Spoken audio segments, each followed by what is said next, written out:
Hello दोस्तों, कैसे हो आप सब। कहानी की शुरुआत जवान लड़के बोंग से होती है। बोंग ब्लू हाउस का टैलेंटेड शेफ था। ब्लू हाउस साउथ कोरिया के प्राइम मिनिस्टर का ऑफिशियल रेजिडेंस था। शाम में बोंग को पता लगा आज पीएम ने घर पे चाइनीज एम्बेसडर के लिए डिनर पार्टी रखी। एम्बेसडर को फिश बोन से एलर्जी थी, तो बोंग को इंस्ट्रक्शन मिली कुछ ऐसा बनाना जिसे खा के एम्बेसडर खुश हो जाए। खाने में फिश बोन बिल्कुल नहीं होनी चाहिए। बोंग अपने काम पर लग गया। उसने बड़ी सावधानी से बिना बोन की फिश तैयार कर दी। खाने पे एम्बेसडर आ गया। उसने खाना खाना शुरू किया, बट अनफॉर्चुनेटली आदमी के निवाले में एक कांटा आ गया। बोंग मुसीबत में फंस गया। एम्बेसडर और पीएम की सिक्योरिटी सब जगह बोंग को ढूंढ रही। 2 ऑफिसर बोंग के घर आ गए। दोनों गेट बजाने लगे। बोंग अंदर ही था। उसे पता लग गया पुलिस आ गई। लड़का बालकनी से भागने लगा। ऑफिसर ने अंदर आके बोंग को पकड़ने का ट्राई किया। हाथापाई में बोंग ऊपर से नीचे स्विमिंग पूल में आके पड़ा। उसका सर बड़ी तेज जमीन में लगा। एकदम से बोंग पानी में डूबने लगा। एक लड़की उसकी तरफ आई। लड़की बोंग को किस करने लगी। बोंग की आंख खुली। वो एक अजीब कमरे के अजीब बेड पे लेटा। बोंग को कुछ ठीक नहीं लगा। लड़का भाग के शीशे के पास गया। उसने खुद की शक्ल को शीशे में देखा। उसकी बॉडी लड़की की बॉडी में बदल गई। पहले तो बोंग को समझ नहीं आया आखिर हो क्या रहा।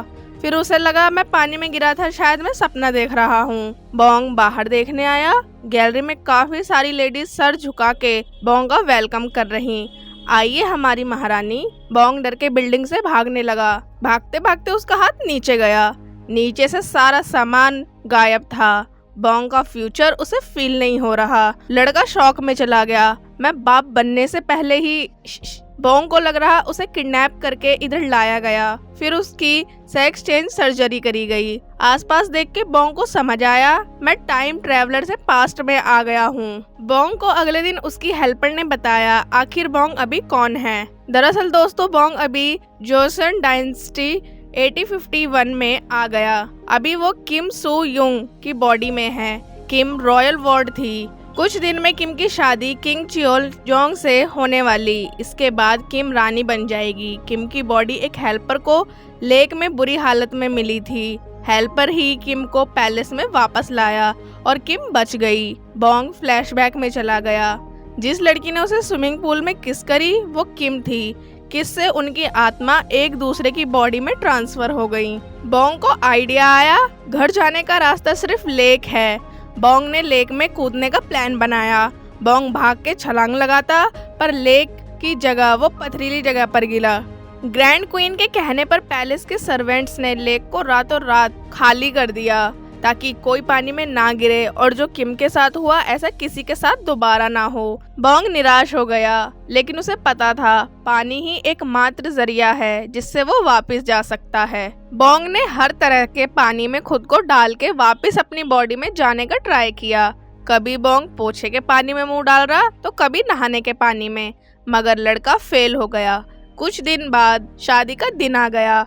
बोंग को इस डायनेस्टी के रस्म रिवाज कुछ नहीं पता। जैसे तैसे हेल्पर्स की मदद से बोंग ने शादी की रस्में पूरी कर ली। रात में बोंग को राजा ने अपने पास सुलाने के लिए बुलाया। बोंग को सोच के ही डर लग रहा आज रात मेरे साथ क्या हो जाएगा। बोंग ने राजा को इतनी दारू पिला दी कि उसे होश ही ना रहे। आज उसे जेसीबी की खुदाई करनी। आई सेड खुदाई। राजा शराब पी के फुल टन होके सो गया। बोंग की आंख खुली। उसे थोड़ा हैंगओवर टाइप फील हो रहा। हेल्पर्स ने बोंग को कुछ सौगी सा खाना खिलाया। बोंग को कुछ अच्छा नहीं लग रहा। उसने हेल्पर से कहा जाकर रॉयल शेफ से कहो मेरे लिए रेमन बना दे। शेफ रेमन का नाम सुन के कंफ्यूज हो गया। आखिर ये क्या बला है जो मेरे को बनाने के लिए बताई गई है। स्टिल शेफ ने अपना बेस्ट ट्राई किया, लेकिन बोंग को कोई भी डिश अच्छी नहीं लग रही। बोंग ने हर बार अलग अलग इंस्ट्रक्शन दी। शेफ ने सब ट्राई कर लिया। अब भी बोंग को खाना पसंद नहीं आया। कोई डिश ज्यादा हेल्दी थी और कोई ज्यादा सौगी, तो कोई डिश एकदम चटपटी। शेफ ने एंड में गुस्से में हार मान ली। उसने गुस्से में कह दिया अपना खाना खुद बना लो। बोंग एकदम परफेक्ट शेफ था। उसे सब याद है खाना कैसे बनाया जाता। बोंग रॉयल किचन में आ गया। उसने चाकू उठाया। बाकी सारे हेल्पर डर रहे। रानी ने कभी बचपन से चाकू देखा तक नहीं। वो चाकू कैसे चलाएंगी। सबको लग रहा आज किचन का नक्शा बदल जाएगा, सब कुछ तहस नहस हो जाएगा। पर बोंग ने फुल स्टाइल में और स्पीड में सब्जियां काट दी। सारी सब्जियां बराबर कटी हुई थी। बोंग ने बढ़िया सी डिश बना ली। उसने अंदर लाकर रेमन बड़े शौक से खाए। बोंग ने अपनी राइट हैंड हेल्पर को भी रेमन टेस्ट करवाए। किचन में शेफ सदमे में था। बोंग ने ऐसा क्या बना लिया? ऐसी कौन सी स्किल है जो मेरे पास नहीं? शेफ ने बचे हुए रेमन पतीले में से निकाल के खाया। उसके होश उड़ गए। इतना अच्छा खाना, आखिर इस डिश का क्या नाम? शेफ को स्वाद इतना अच्छा लगा, उसने अपनी चम्मच तक हाथ से छोड़ दी। बोंग को एक आइडिया आया, मैं अपनी इतनी अच्छी स्किल्स का यूज करके रॉयल किचन में जाकर ग्रैंड क्वीन के लिए खाना बना के उन्हें इम्प्रेस कर दूंगा। फिर मैं उनसे लेक को दोबारा भरवाने की रिक्वेस्ट करूंगा तो वो शायद मान जाएं। बोंग किचन में आ गया। रॉयल शेफ को बोंग से जलन हो रही। उसने बोंग से कहा, किचन मेरा एरिया है, मैं आपको इस जगह आकर क्वीन का खाना देखने नहीं दे सकता। बोंग ने शेफ को चैलेंज किया, चलो देखते हैं कौन स्पीड से अच्छा खाना बनाता। शेफ ने पहले तो चैलेंज एक्सेप्ट नहीं किया, पर बोंग के चिढ़ाने पे एंड में शेफ ने हाँ कर दी। एक सर्वेंट ने बेल बजा के कंपटीशन शुरू किया। शेफ ने चाकू उठा के गाजर को बड़े स्पीडली तरीके से काटा और एकदम बारीक बारीक गाजर काट दी। बोंग ने भी फुल स्पीड में खीरों की खाल उधेड़ दी। कुछ ही मिनट्स में बोंग की डिश बनके तैयार हो गई। उसने घंटी पहले बजा दी, मतलब क्वीन कंपटीशन जीत गई। शेफ अब भी मानने को राजी नहीं हो रहा। उसने खाना देखा और बोला, देखने में तो खाना ठीक ही लग रहा है, लेकिन असली माजरा तो टेस्ट का होता है। स्पीड मैटर नहीं करती, स्वाद ही बताएगा किसकी डिश ज्यादा स्वादिष्ट। बोंग मान गया। उसने रॉयल कुजीन के इंस्पेक्टर को टेस्टिंग के लिए बुलाया। इंस्पेक्टर ने दोनों डिश को देखा। वो बोंग की डिश से इम्प्रेस था। इंस्पेक्टर ने क्वीन की डिश को विनर घोषित किया। अब बोंग के हाथों में रॉयल किचन का चार्ज आ गया। उसने ग्रैंड क्वीन के खाने को अच्छे से देखा। पता लगा क्वीन पिकी ईटर है, मतलब वो अभी सारी सॉफ्ट चीजें खा रही, क्योंकि हाल ही में उनके दांत में दर्द हुआ था और वो दर्द अभी गया नहीं, इसलिए क्वीन सारी चीजें सिंपल और सॉफ्ट खाती। बोंग ने कुछ सॉफ्ट टेक्सचर फूड बनाने का सोच लिया। उसने आलू के पकौड़े टाइप बनाए, फिर दूध को पतीले में डाल के उबाला। उसमें काफी सारे इंग्रेडिएंट्स डाले। बीच बीच में टेस्ट करके जब बोंग को लगा अब आलू डाल देने चाहिए, उसने डिश में आलू डाल दिए। बाद में बोंग ने डिश को प्लेट में अच्छे से फूल वूल लगा के प्रेजेंट किया। बोंग अपनी डिश देख के खुश था। वो खुद क्वीन के पास डिश लेकर गया। क्वीन को खाना अच्छा लगा, लेकिन क्वीन ने कुछ कमियां भी बताई। खाना मेरे पास आते आते ठंडा हो गया। टेम्परेचर चेंज होने की वजह से डिश में आलू के लम्प्स, मतलब गांठें टाइप बन गई। साइड में रखे पकोड़ों से प्रेजेंटेशन खराब हो रही। ये परफेक्ट डिश तो नहीं थी। बोंग क्वीन की बातों से निराश होकर वापस पैलेस में जा रहा। कैरेज में जाते हुए बोंग को एक आइडिया आया, मुझे कुछ ऐसा बनाना होगा जिससे क्वीन तक खाना एकदम गर्म पहुंचे, बिल्कुल ऐसे जैसे मैंने अभी उसे पतीले से बाहर निकाला हो। बोंग ने कपड़ा सिल के अपनी हेल्पर से उसे बाहर भिजवा दिया। साथ में बोंग ने रॉयल इंजीनियर को अलग अलग इंस्ट्रक्शन दिए, हम एक नया कैरेज बनाएंगे। बोंग की बातों को सुन के इंजीनियर्स ने स्पेशल कैरेज बनाया, जिसे चारों ओर से कपड़े से कवर किया गया ताकि अंदर रखा खाना गर्म रहे। बोंग ने नई नई टेस्टी डिश बनाई। हेल्पर ने डिश को क्वीन तक पहुंचाया। ग्रैंड क्वीन ने गरम गरम खाना खाया। उन्हें खाना बहुत अच्छा लगा। प्लेट्स इस बार एकदम खाली थी। इंजीनियर ने बोंग के पास आकर उसे गुड न्यूज दी, हमारा इन्वेंशन कामयाब रहा रानी। क्वीन ने आज गर्मा गर्म खाना खाया और बहुत तारीफ करी। थोड़े टाइम बाद किंग ने अपने राज्य के सभी मेहनती लोगों को बड़े से बैंकेट में खाने पे बुलाया, पर बुरी किस्मत से आज दावत वाले दिन रॉयल किचन का पूरा स्टाफ बीमार पड़ गया। बोंग को सिचुएशन पता लगी। उसने राजा की हेल्प करने के लिए किचन को संभालने का फैसला ले लिया। बोंग रॉयल किचन में आया। सब्जी और बाकी इंग्रेडिएंट्स काफी कम थे। आज सारा सामान आने वाला था, लेकिन एंड टाइम पे डिलीवरी मैन ने आने से मना कर दी। ये वो वाला डिलीवरी मैन नहीं है गाइस जो सब्जी वगैरह ला के देता था राजा रानियों को, वो वाला डिलीवरी मैन। बोंग के पास सब कुछ लिमिटेड था, सब्जी, मिर्च, मसाले, और लोग इतने सारे थे।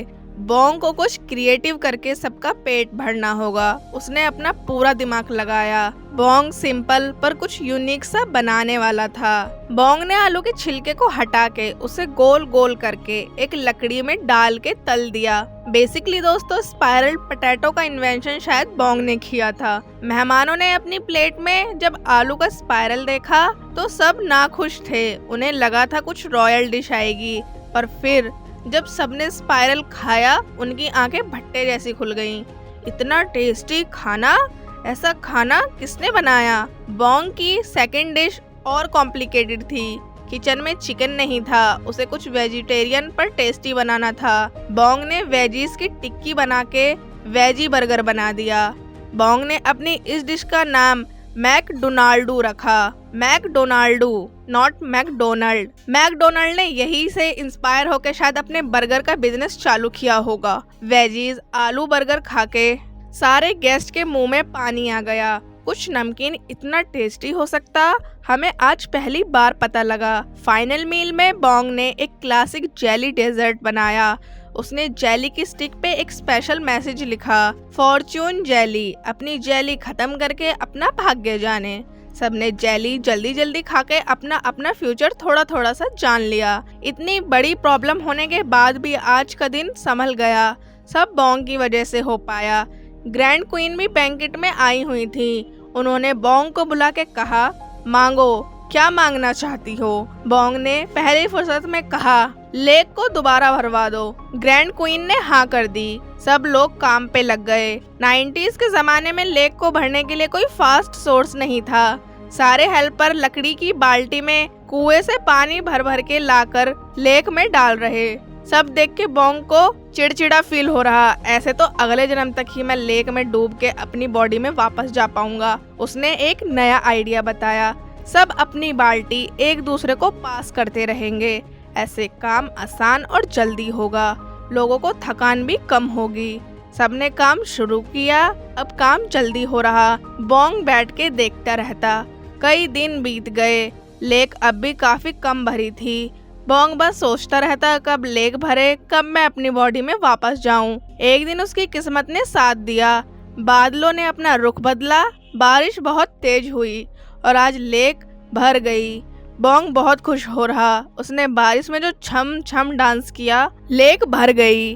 बोंग ने लेक के किनारे रखे पत्थर पर अपना नाम लिख के पानी में छलांग लगा दी। बोंग पानी में डूबता जा रहा, जैसा कि कहानी की शुरुआत में दिखाया गया था। बोंग की आंख खुली तो वो हॉस्पिटल के बेड पे पड़ा। सामने एक पुलिस ऑफिसर बैठ के सो रहा। बोंग ने उसके हाथ से फोन लेने का ट्राई किया, तभी ऑफिसर की आंख खुल गई। बोंग भागने लगा। गैलरी में उसे 2 और ऑफिसर दिख गए। बचने के लिए बोंग ने ऊपर से ही छलांग लगा दी। लड़का रोड पे इधर उधर भागने लगा।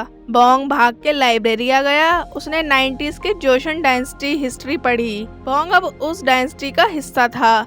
सब पढ़ के उसे खुशी हुई। एकदम से सामने से पुलिस ऑफिसर आ गए। लाइब्रेरी में भगदड़ मच गई। एक पॉइंट पर ऑफिसर ने बोंग को कवर अप कर लिया। हम तुम्हें अरेस्ट नहीं करने आए। दोस्तों थोड़ा सा चेंज हो गया। जोशन डायनेस्टी के टाइम ट्रेवल की वजह से बोंग की सिचुएशन बदल गई। अब उसके पीछे पुलिस नहीं पड़ी, बल्कि पुलिस तो बोंग को प्रोटेक्ट कर रही। अब बोंग एक विसल ब्लोअर बन गया था। उसने एक हाई पोस्ट ऑफिसर के करप्शन का पर्दाफाश किया। बोंग ने कंप्यूटर पे सर्च करके पुलिस की कई बातों को कंफर्म किया। पता चला ऑफिसर सच कह रहे। पास्ट और प्रेजेंट चेंज हो गया। एंड में बोंग गली के बीच खड़े होके सोच रहा, पास्ट का एक छोटा सा पॉजिटिव मैसेज और आपकी छोटी अच्छी चीज आपका फ्यूचर पूरी तरह बदल देता है। इसलिए हमें नेगेटिविटी पे कम और पॉजिटिविटी पे ज्यादा ध्यान देना चाहिए और अच्छी चीजें करती रहनी चाहिए। उन्हीं से हमारा फ्यूचर भी डिसाइड होता है। इसी के साथ ये कहानी यहीं पर खत्म होती है। चैनल को जल्दी जल्दी सब्सक्राइब कर लेना दोस्तों। Bye bye.